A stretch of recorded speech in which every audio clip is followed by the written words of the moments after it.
Hello students, आपको codex उदय में तहे दिल से स्वागत है। तो हम इस वीडियो में क्या करेंगे कि हम ग्लोबल कीवर्ड को अच्छे से समझेंगे। मैं ये वीडियो इसीलिए बना रहा हूँ, मतलब इसके प्रीवियस वीडियो में मैंने जो एक वीडियो बनाया था फंक्शन के स्कोप्स के ऊपर, उसमें भी मैंने ग्लोबल कीवर्ड के बारे में बताया था। पर मैं जब उस वीडियो को एक बार रिव्यू कर रहा था तब मुझे पता लगा कि मैंने ग्लोबल कीवर्ड को मैं भी थोड़ा कम बता दिया है उसमें, क्योंकि ग्लोबल कीवर्ड ना एक बहुत ही इंपॉर्टेंट टॉपिक होता है। वो इंटरव्यू पॉइंट ऑफ व्यू में हो या फिर कोई भी एक कोई भी एक प्रोडक्शन में आप कोड लिख रहे हो तो इसका ना बहुत ही ज़्यादा यूज होता है। एंड एक श्योर शॉर्ट क्वेश्चन भी होता है इंटरव्यू में, मतलब इंटरव्यूअर पूछता है अगर फंक्शन का टॉपिक आपको पूछ रहा है तो वो ग्लोबल कीवर्ड पूछेगा ही पूछेगा। तो मैं इस वीडियो में आपको ग्लोबल कीवर्ड अच्छे से बता दूंगा। तो इसके डेफिनेशन जानने से पहले मैं आपको एक चीज़ बस रिमाइंडर कर देता हूँ। अगर मैं एक वेरिएबल को कुछ भी वैल्यू देता हूँ और मैं उस फंक्शन को कोई भी एक फंक्शन क्रिएट करता हूँ रिलेटेड विथ चेक, फिर अगर मैं प्रिंट करता हूँ दैट पर्टिकुलर वेरिएबल, तो वो वेरिएबल 80 प्रिंट कर रहा है। इसका मतलब ये वेरिएबल को क्या कहा जाता है? Global scope. इसका मतलब ये है कि ये वेरिएबल को हम कहीं पे भी फंक्शन में यूज कर सकते हैं, ठीक है। तो अब हम समझेंगे ग्लोबल कीवर्ड होता क्या है। तो उसका डेफिनेशन पहले देखते हैं। तो global keyword in Python is use to declare a variable inside a function is a reference to the global variable with the same name, indicating that any modification to the variable should affect the global scope. इसका मतलब क्या होता है, मैं आपको code लिख के ही बता देता हूँ। इसका मतलब ये होता है, अगर मैं एक वेरिएबल लेता हूँ, लेट सपोज वो वेरिएबल का वैल्यू लेट सपोज 5 है, ठीक है। तो अगर मैं एक फंक्शन क्रिएट करता हूँ def, let it be that function name is let suppose func. फिर मैं क्या करता हूँ, अगर मैं ये वेरिएबल को ग्लोबल डिक्लेयर कर देता हूँ, ग्लोबल वेरिएबल, तो उसके बाद अगर मैं कुछ भी चेंज करता हूँ इस वेरिएबल में, इस फंक्शन के अंदर, वो डायरेक्ट यहाँ पे रिफ्लेक्ट हो जाएगा। देखिए मैं उसे करता हूँ, okay. So variable clause equal to 1, फिर मैं क्या करूँगा कि रिटर्न करूँगा वेरिएबल को, फिर मैं रिटर्न करूँगा वेरिएबल को, ठीक है।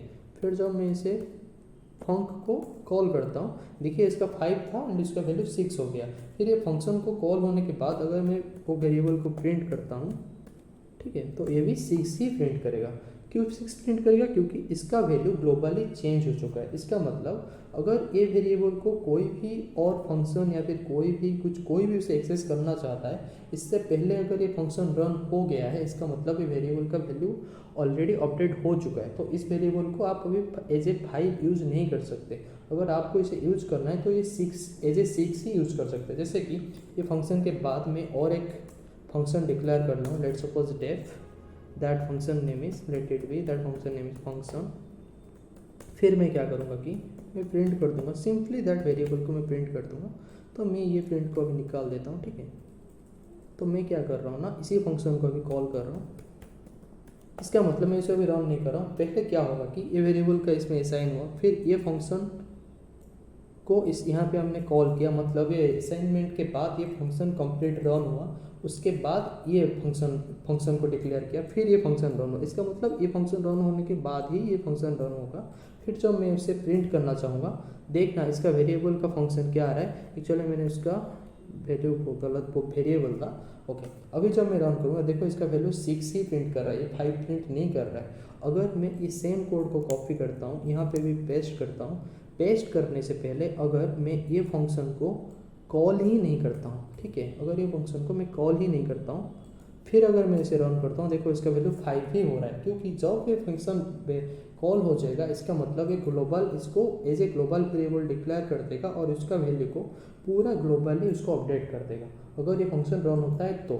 फिर से देखिए, अगर मैं ये फंक्शन को भी रन कर रहा हूँ, वंस ये रन हो गया, it means that value is updated to 6। देखिए इसके बाद हम जब इसे कॉल किए तो इसका वैल्यू अपडेटेड हो गया 6 को। तो मुझे लग रहा है कि आपको अभी ये चीज़ अच्छे से क्लियर हो गया होगा। अगर कोई भी डाउट आए आप कमेंट में मुझे पूछ सकते हैं, एंड ये वीडियो अपने दोस्तों के साथ आप शेयर कर सकते हैं। एंड लाइक करिए, सब्सक्राइब करिए। मिलते हैं आपसे नेक्स्ट वीडियो में।